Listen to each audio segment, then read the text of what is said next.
বন্ধুরা, তোমরা কোনোদিন ছাগলের পায়ের স্যুপ খেয়েছো? আমি তো খাই। আমার খুব ভালো লাগে। কেননা ছাগলের পায়ের স্যুপে এত পরিমাণে ক্যালসিয়াম, ভিটামিন আছে। আমার তো খুব ভালো লাগে। আর খেলেই তো হবে না। কি করে পাগুলোকে কি করে পরিষ্কার করতে হয়, কি করে প্রসেসিং করতে হয় সেটা আমি তোমাদেরকে এখন দেখাবো। তাই দেখো, এখন গরম জল আমার হয়ে গেছে। আর এই গরম জলের মধ্যে পাগুলোকে কিছুক্ষণের জন্য আমি ডুবিয়ে রেখে দেবো। আর ডুবিয়ে রাখার পর একটা ধারালো চাকু নিয়ে এইভাবে আমি পরিষ্কার করে নিচ্ছি। কেননা এইভাবে পরিষ্কার করলে কি হয়, ভালো করে পরিষ্কার হয়ে যায় আর ক্যালসিয়ামটাও পা থেকে বেরিয়ে যেতে পারে না। কারণ অনেকে দোকানে দেখেছি আমি যে ছাল ছাড়িয়ে কেটে নিয়ে আসে। কিন্তু ওইভাবে নিয়ে এসে জলে ধুলেই তো পায়ের যে ভিটামিনটা, ক্যালসিয়ামটা আছে সেটা তো বেরিয়ে যাবে। কেননা তাহলে তো আর কোনো ভিটামিন থাকলোই না, সব তো জলেই বেরিয়ে গেল। তাই আমি আমার প্রসেসে এইভাবে আমি পাগুলোকে ছাড়িয়ে নিই। তা এইভাবে আমি প্রত্যেকটা পাকে আমি ছাড়িয়ে নেবো। আর আমার কাছে 4টে পা আছে, আমি প্রত্যেকটা পা এইভাবে ছাড়িয়ে নেবো। কেননা আরও ছাড়াতে আরও পরিষ্কার করে ছাড়াতে হবে। কেননা আগে আমাদেরকে এর পয় পরিষ্কারটা ধ্যান রাখতে হবে। খালি খেলেই হবে না, পয় পরিষ্কারটা ধ্যান রাখতে হবে। তাই এইভাবে আমি পাগুলোকে ছাড়িয়ে নেবো। আর আমি দেখো 4টে পাকে আমি কীভাবে পরিষ্কার করে ছাড়িয়ে নিয়েছি। একদম মানে ধবধবে পরিষ্কার হয়ে গেছে। খুব তো ভালোই লাগছে দেখে একদম।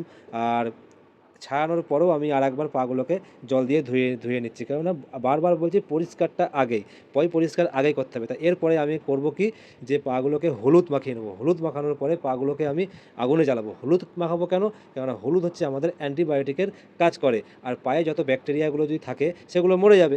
আর আগুনে জ্বালাচ্ছি এর জন্যই, পরিষ্কারের পরেও না অনেক ছোটো লোম এই পায়ে লেগে থাকে। তা সেই সব লোমগুলো আগুনে পুড়ে যাবে। আর আগুনে পুড়ে যাওয়ার পরে সেই লোমগুলো মানে ছাই হয়ে গায়ে লেগে থাকবে। তা লেগে থাকলে তখন আমাদের আবার কী করতে হবে, এই পাগুলোকে আবার আমাকে জল দিয়ে ধুয়ে নিতে হবে। এই দেখো, এখন আমি ভালো করে পুড়াচ্ছি।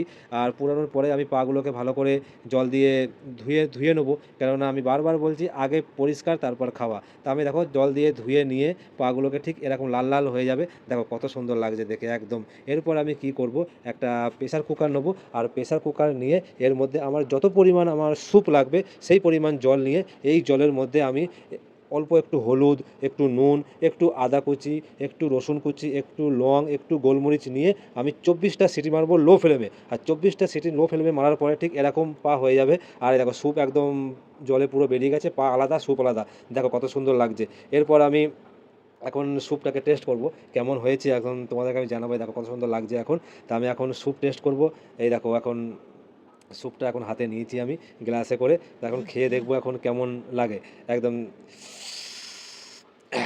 একদম খুব ভালো লাগলো। তা ভিডিওটা কেমন লাগলো জানাবে। আর তোমরাও এইভাবে বানিয়ে খেয়ে দেখবে, খুব ভালো লাগবে।